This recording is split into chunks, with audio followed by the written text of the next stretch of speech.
मरते दम तक आपका साथ नहीं छोड़ूंगी जामिन।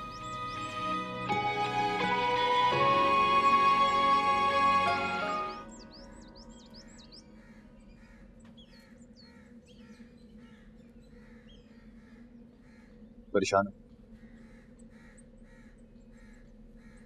जामिन वो क्या बात, मेरे साथ चलने के लिए तैयार नहीं हो? नहीं, ऐसी कोई बात नहीं है। तो फिर क्या बात? जामिन आपके साथ जाने से पहले कुछ जरूरी बातें हैं जो आपसे करना चाहती हूँ। हाँ कहो, मैं सुन रहा हूँ। मैं जानती हूँ जो वक्त गुजर गया है वो हम दोनों के लिए बहुत तकलीफ दे था, लेकिन मैं उस बारे में आपसे कोई बात नहीं करना चाहती। तो नया क्या है जो तुम मुझसे कहना चाहते हो? हरीम। हरीम क्या है? जामिन हरीम कभी मुझे बर्दाश्त नहीं करेगी।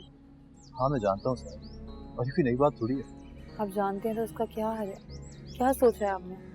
सर मैंने कराची में जो तुम्हारे लिए कर लिया है उसमें सिर्फ मैं और तुम रहेंगे और कोई नहीं होगा। हाँ हो सकता है कि आगे जाके किसी फर्क का इजाफा हो, लेकिन वो हरीम नहीं होगी। नज़रत आई? हाँ अम्मी, सर मेरी माँ है, मेरी जिम्मेदारी है, मैं चाहता हूँ वो मेरे साथ हो। जामिन मुझे उनसे कभी कोई एतराज नहीं है, बल्कि हमेशा मैं खुले दिल से उनको वेलकम करूंगी। बस हरीम। फिर वही बात, सर मैं तुम्हारे साथ रहूँगा। हाँ हो सकता है कि मैं कभी कभी चला जाए, कभी कभी? अब मैं बस इसलिए पूछ रही हूँ ताकि मैं जानता हूँ,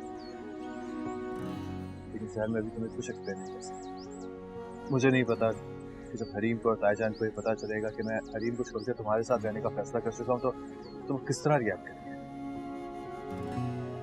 जामिन हालात चाहे जो भी हो, उनका रिएक्शन चाहे जो भी हो, किसी भी वजह से आप मुझे तो कभी अकेला नहीं छोड़ेंगे ना? सवाल ही पैदा नहीं होता सर। अब मैं तुम्हें उनके नहीं अपने घर लेके जा रहा हूँ, यकीन करो सर, अब ऐसा कुछ नहीं होगा जैसे पहले हुआ था। मैं तुम्हारे साथ जिंदगी गुजारने का फैसला कर चुका हूँ। अब वो लोग क्या सोचेंगे क्या करेंगे मुझे इस बात की कोई परवाह नहीं।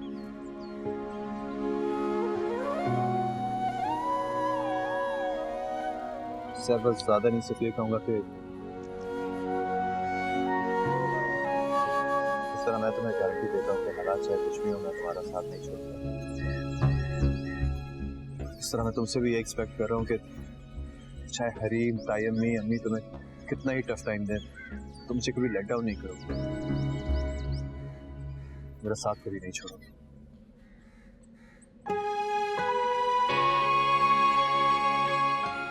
मैं वादा करती हूँ आपसे, मरते दम तक आपका साथ नहीं छोड़ूंगी जामिन।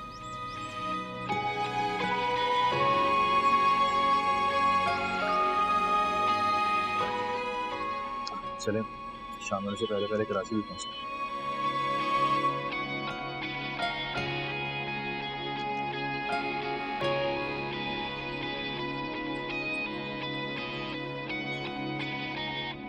कैसी है वो अब? पारे की तरह बेचैन है। मछली पानी से बाहर आकर जिस तरह से तड़पती है उसकी भी वही हालत है। और सामिन, वो ऐसा उजट और गंवार है, उसे फोन ही करना था तो अपने नंबर से करता।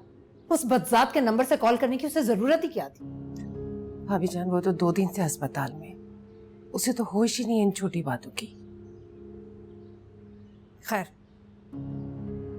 क्यों आई हो तुम? कोई काम था? नहीं, काम तो कोई नहीं है, बस एक जरूरी बात बतानी थी आपको। बताओ। मैंने सोचा आपको कहीं बाहर से पता चले तो मैं खुद ही आपको बता दूं। बात बताओ मुनज़्ज़ा, फजूल की तमहीदें मत बांधो। हैदराबाद जाने से पहले जामिन ने मुझे बताया था कि उसे नौकरी मिल गई है। ये तो मुझे पता था, इफ्तिखार ने मुझे बता दिया था। और खैर, उसने नौकरी भी की तो कहाँ जाकर, इफ्तिखार के मुखालफिन के यहाँ। इस लड़के ने भी दुश्मनी दिखाने में कसर नहीं छोड़ी। जामिन की नौकरी के अलावा कोई बात है तो बताओ मुझे। उसने घर भी किराए पे ले लिया। अच्छा, ये तो नहीं पता था मुझे। मेरी आखिरी इत्तलात के मुताबिक वो क्लब के गेस्ट हाउस में रह रहा था, तो क्या गेस्ट हाउस छोड़ दिया उसने? आखिरी बार जब मेरी जामिन से बात हुई तो वो उसी घर में था। और ये बात तो मुझे अब बता रही हो? खैर, तुमसे इसके अलावा तवक्को भी क्या की जा सकती है? सामिन ने हैदराबाद जाने से पहले घर ले लिया। इसका मतलब है कि वो घर उसने शहर के लिए लिया और अब वो उसे कराची लेकर आ रहे हैं।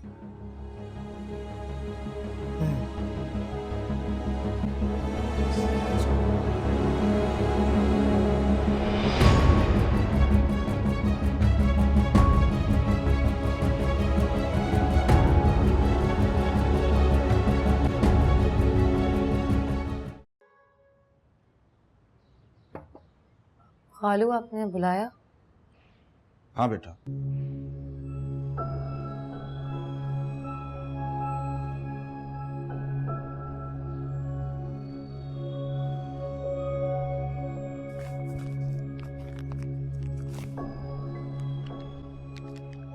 ये लो बेटा।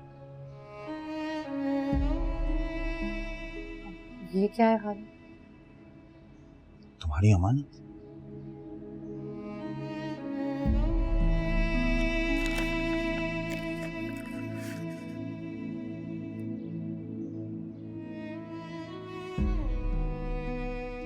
खालू, ये सब? मैंने तुम पे बहुत जुल्म किए बेटा। हो सके तो शम्सा की वजह से मुझे माफ कर देना। खालू प्लीज ऐसा मत कह।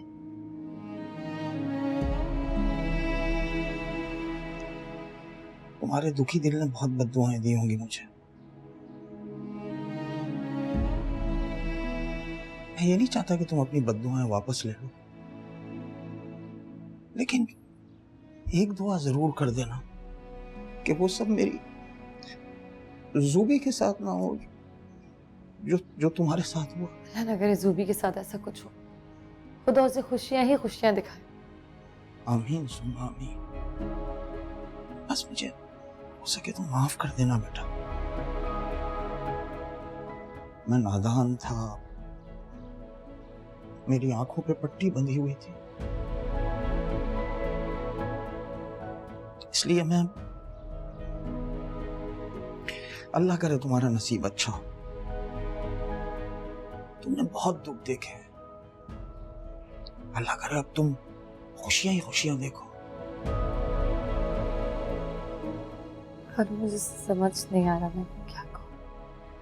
कहने की जरूरत नहीं है, बिल्कुल नहीं। तुम्हारे अब्बा नहीं है तो ये मत समझना कि तुम्हारा कोई नहीं है। मैं तुम्हारा बाप। और ये घर तुम्हारा, मैं का है।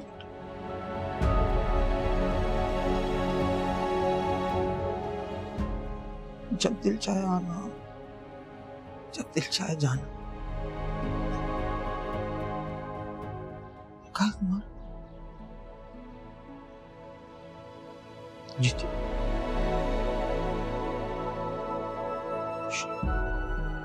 आबाद।